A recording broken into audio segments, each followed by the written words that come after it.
After yesterday, staying away for all of that overrated Thanksgiving food, of which I'm happy I did, sitting there today getting ready for Bears football on Black Friday.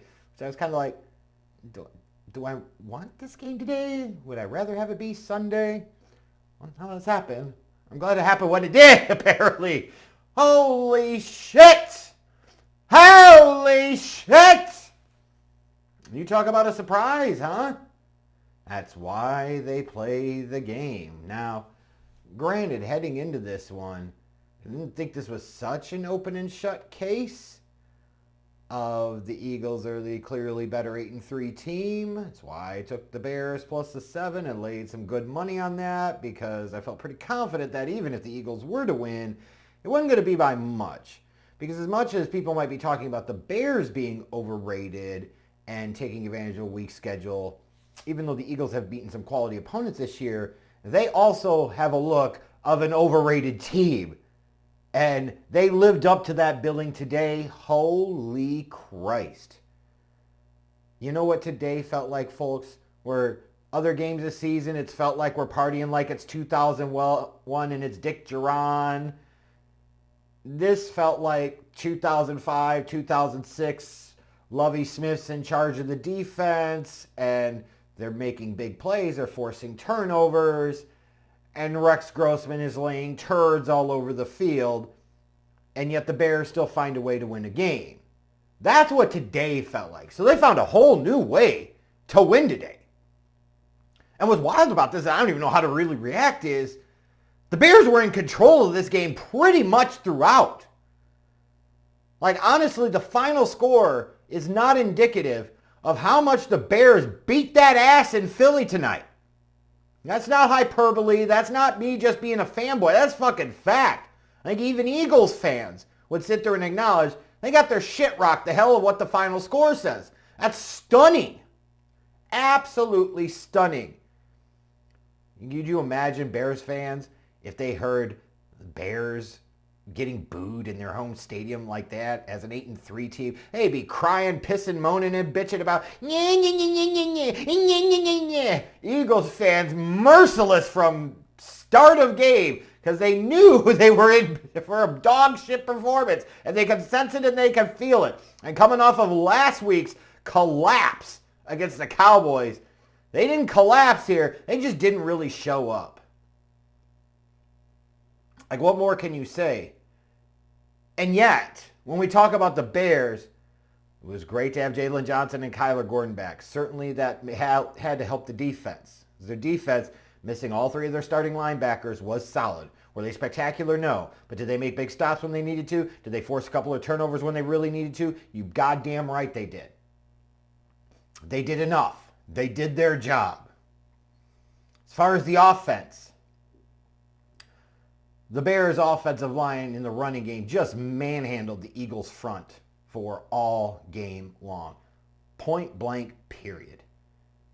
Jalen Carter had a sack. Jalen Carter. Let's bury that shit forever. He ended up where he needed to be in Philly, and I'm very, very fucking happy that the Bears ended up with Darnell Wright, all right? Point blank. That was an old school 70s, 80s, 90s style of trench warfare ass whooping the Bears put on the Eagles' defensive front today.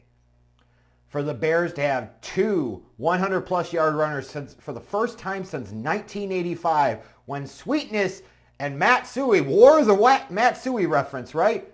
40 years since the Bears have had two players with 100 yards rushing in a game, and you got it here today.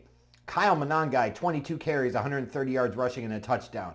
DeAndre Swift, 18 carries, 125 yards and a touchdown. Like, they just dominated. And what's wild about it is I could even look at this and see where they could have went better. Because you look at that first series, in that third and long, they handed off to DeAndre Swift, and you're like, well, a competent running back would keep running it wide to get the first down. Instead, this dumb motherfucker just runs right into the defender and gets stonewalled. Like, what are we doing? The drive and the decision of the game that won this game for the Bears today, in my opinion, point blank period, was on that second drive. They got Kyle Monangai involved as the primary ball carrier.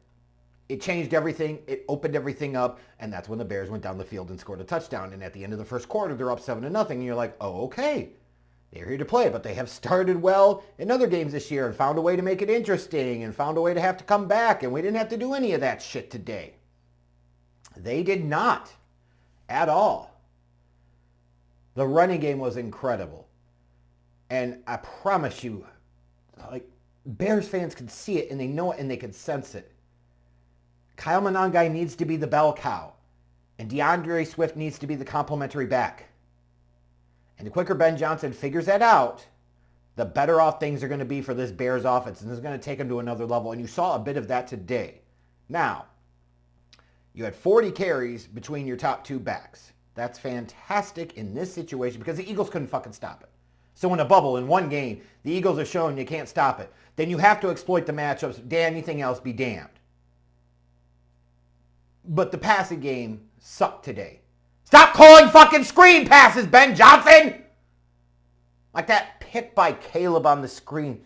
Just, it's second and short. Either run for the first down or play action and go deep because you've been dominating them on the ground so fucking much. The Eagles are going to be selling out to stop the run. There's a big opportunity. I don't want to hear the excuses about the fucking win. Here's the opportunity to go hit a big play down the field. Now, of course, that makes sense until you realize that the quarterback, Caleb Williams, again, can't hit the blind side of a fucking barn.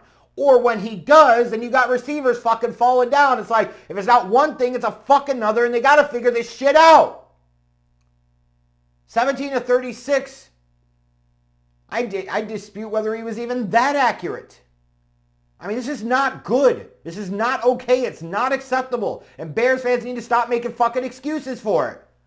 He's improved in other areas, yes. But it's also not on him alone.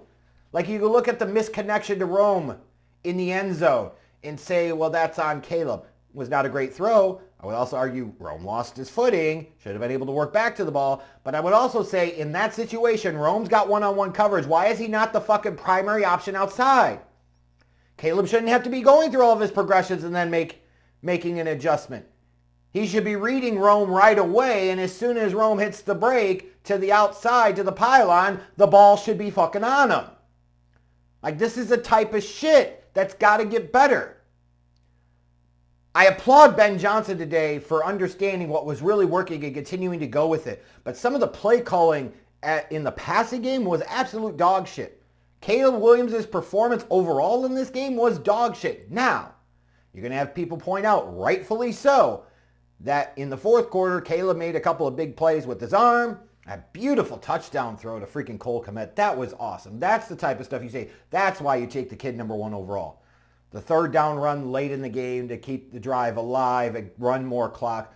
Like, that's the shit that lets you live with some of the other mistakes from Caleb. But he has got to get better here. He's just got to. He's just got to. But all the criticism of the Bears, and they're not beating quality teams. They're not beating teams with a winning record. They just beat the Steelers, yes, without Aaron Rodgers, but they've come back 5 days later and they went on the road in Philly and played what I think overall is their best game of the year. How could it not be? Even with as bad Caleb Williams was today and as bad as this passing game was, their running game was absolutely spectacular and dominant, and their defense was solid. It was solid. Like, you might look at the stat box and stat sheet and you're going to say, oh, they let Jalen Hurts throw for 230 yards. Man, a lot of that was garbage late when the fucking game was over. Saquon Barkley didn't really do shit. He had like one 15-yard run, but other than that, he was largely ineffective. Yeah, A.J. Brown had a big day, but again, a lot of that came in garbage time when the matter was already decided. You know, it's interesting too, like, looking at this game, a couple of examples there of where, you know, you could see coaching decisions really come into play. And I thought one that really helped the Bears and fucked over the Eagles was after the Eagles scored their last touchdown. They're down 9. So, yes, you could make an argument. Go for 2 there, because if you get it, it's a 7-point game. It's a one-possession game. If you get the ball back and score a touchdown, then you only have to kick an extra point to tie it. If you want to get really froggy, you go for 2 and win it. But this is where this analytics shit sometimes goes too far. And it's similar to AI in terms of It just can't replicate, it just can't comprehend and understand basic human emotions. And that's a bad thing, right? In that situation, you're down 9. You have to kick that extra point. You have to make it an 8-point game. And you have to trust that maybe your defense will make a stop. Because they eventually did, right? But by the time they had made the stop, it's a 2-score game. It doesn't fucking matter. It's over at that point. Like, that's where you look at, and I understand when Eagles fans will shit on Nick Sirianni, it's dumb shit like that. When they crap on the offensive coordinator, it's the play calling you saw throughout this game. Like, just a lack of execution. They're not getting Jalen Hurts on his moving with his feet enough. When I see Jalen Hurts sometimes, I'm like, it's hard to knock him because he's played in 2 Super Bowls, won 1, and played really well in both of them. But goddamn, he's got long stretches of really bad play. Reminds me a lot of Russell Wilson in both the good end and the bad end. Just with better Super Bowl performances than Russ, obviously. But man, instead of us coming out of this game talking about how the Bears are a fluke or the Bears are overrated, all the attention, rightfully so now, is going to be about the Eagles being fucking overrated, and it should be. And meanwhile, here are the Bears at 9-3, top of the NFC North. Shit, with a chance in contention for a top overall seed in the NFC playoff race. That's not crazy to say right now, folks. The more you talk about it and the more you believe it, the more possible it could fucking be. But you can't get too far ahead of yourself either.